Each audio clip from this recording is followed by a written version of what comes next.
Bismillahirrahmanirrahim. Assalamualaikum warahmatullahi wabarakatuh. Alhamdulillahirabbil alamin. Assalatu wassalamu ala asrafil anbiya'i wal mursalin wa ala alihi wa sahbihi rasulillahi ajmain. Pertama sekali, marilah kita ucapkan puji dan syukur atas kehadiran Allah yang telah melimpahkan rahmat serta karunia kepada kita semua. Dan tidak lupa salawat dengan salam mari kita hadiahkan buat junjungan kita Nabi Muhammad sallallahu alaihi wasallam yang telah membawa kita dari alam kebodohan ke alam yang terang menerang yang kita rasakan pada saat sekarang ini.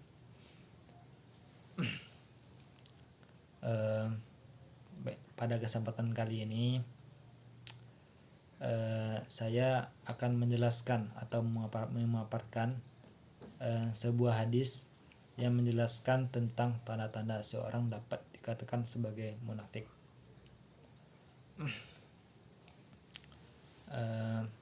Saya akan memaparkan makna serta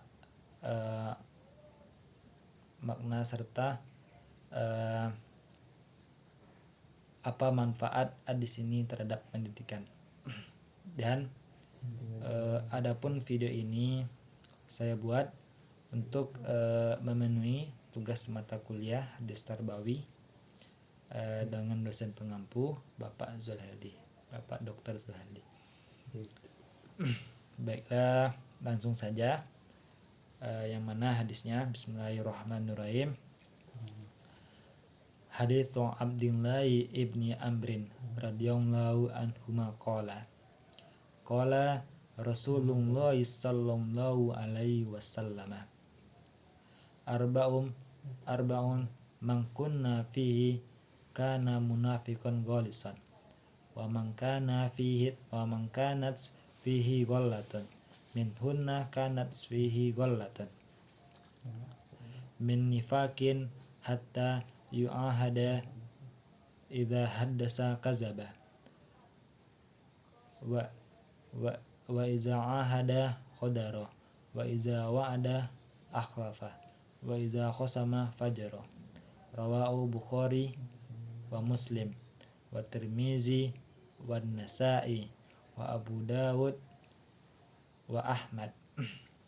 Wa manahu, dan artinya hadis ini diriwayatkan oleh Abdullah bin Umar. Dia berkata bahwasanya Rasulullah sallallahu alaihi wasallam bersabda, ada 4 sifat yang mana jika 4 sifat tersebut ada pada dirinya, niscaya orang itu adalah orang yang benar-benar munafik tulen, atau seseorang yang benar-benar munafik. Siapa adalah orang yang itu memiliki tanda kemunafikan. Salah satu cabang di antaranya ada pada dirinya, dan satu cabang tanda kemunafikan sehingga dia meninggalkannya. Dan adapun tanda itu apabila dia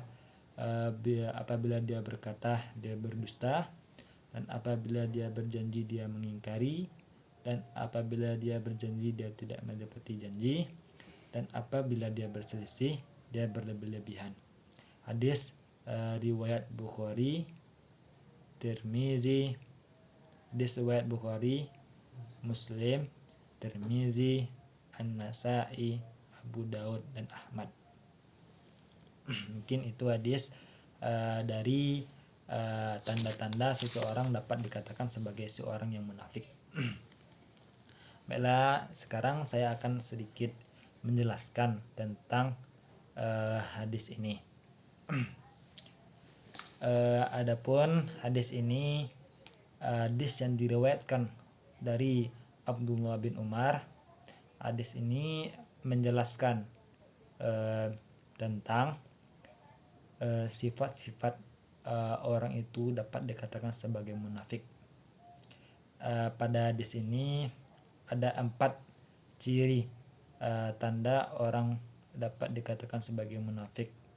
Namun ada juga di dalam hadis lain terdapat ciri tiga yang saya temukan, terdapat 3 ciri. Itu hadis yang diriwayatkan oleh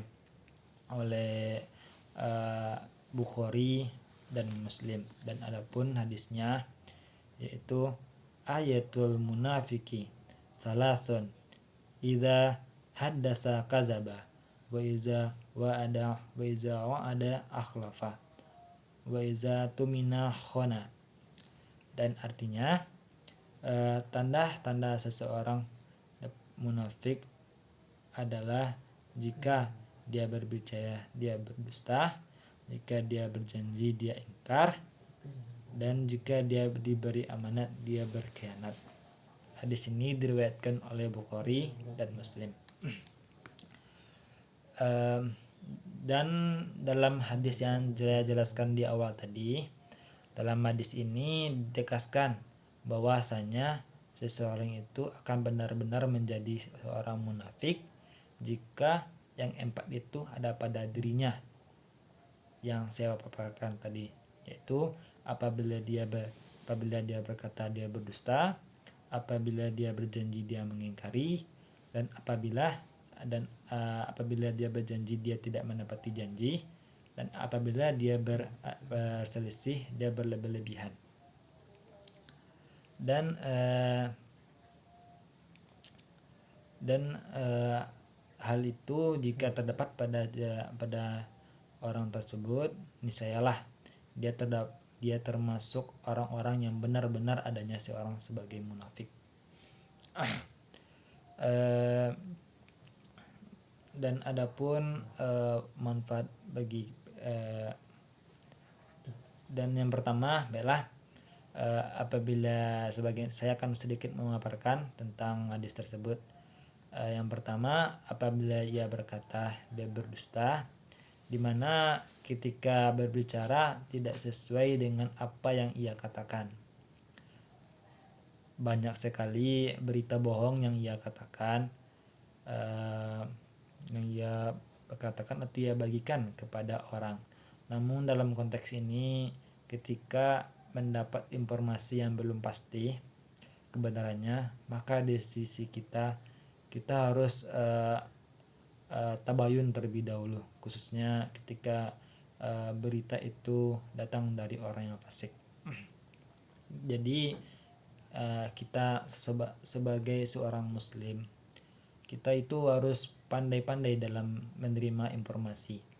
Jangan kita mudah memakan informasi yang belum pasti, atau juga bisa, kalau dalam bahasa sekarang itu biasa disebut dengan hoax.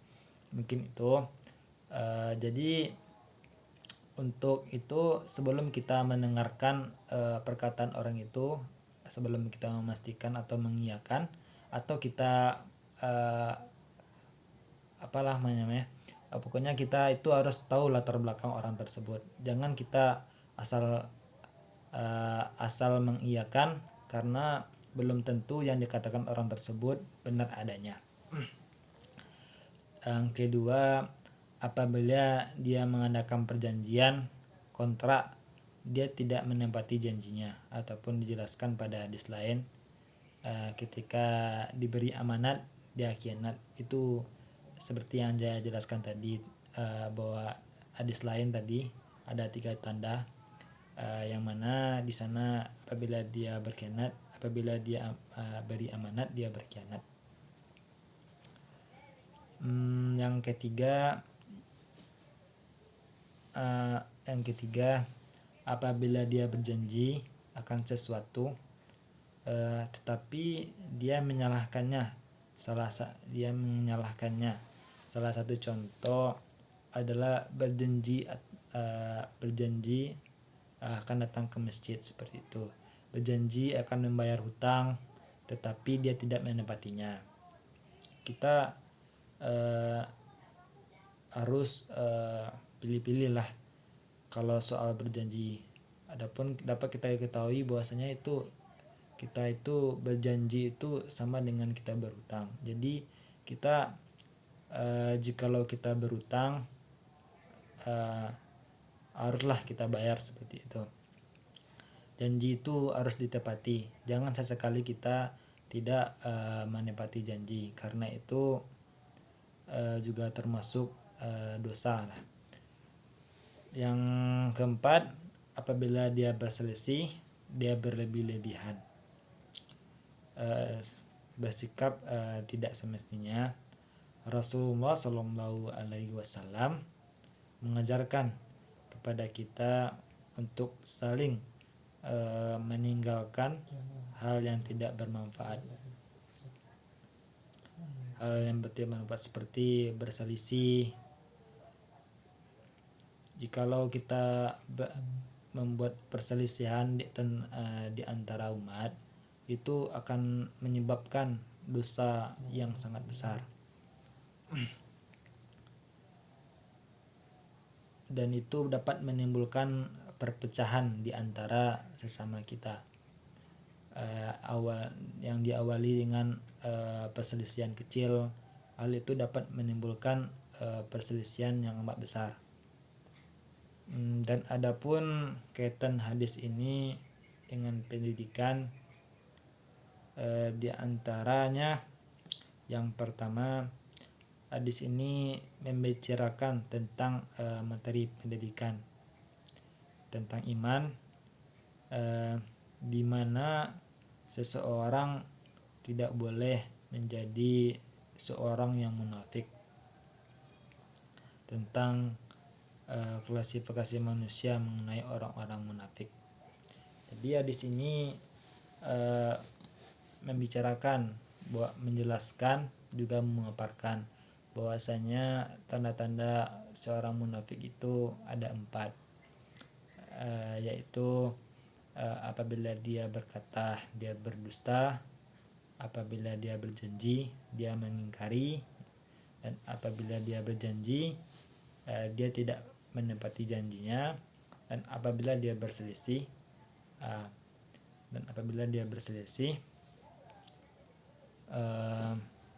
dia berlebih-lebihan. Jadi di sini menyuruh kita untuk menghindari keempat hal ini.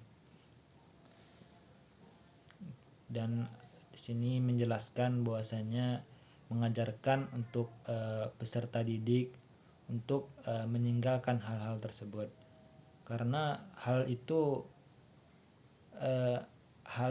dapat dikatakan hal yang sepele, tetapi dapat dikatakan sebagai jika kita memiliki sifat tersebut, kita dapat dikatakan sebagai seorang yang munafik. Jadi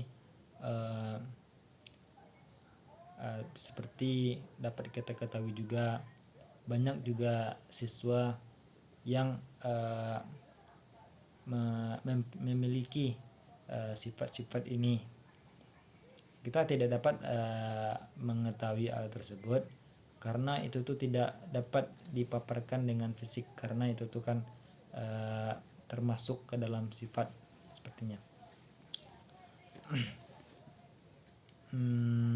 Jadi dengan adanya di sini, dengan dipaparkannya di sini, dengan dipelajarinya di sini dalam pendidikan, dalam ilmu pendidikan, atau kependidikan, dapat mengajarkan siswa untuk mengamalkan hal-hal ini.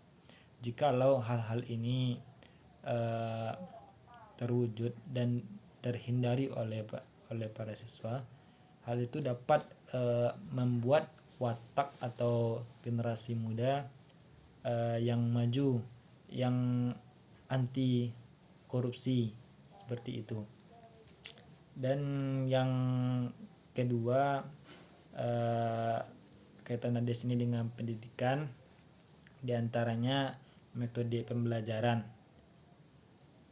yaitu memakai atau menggunakan metode ceramah. Mungkin pada kesempatan kali ini Hanya itu yang dapat saya sampaikan. Jika ada salah dan janggal, saya mohon maaf. Wabillahi taufik wal hidayah. Wassalamualaikum warahmatullahi wabarakatuh.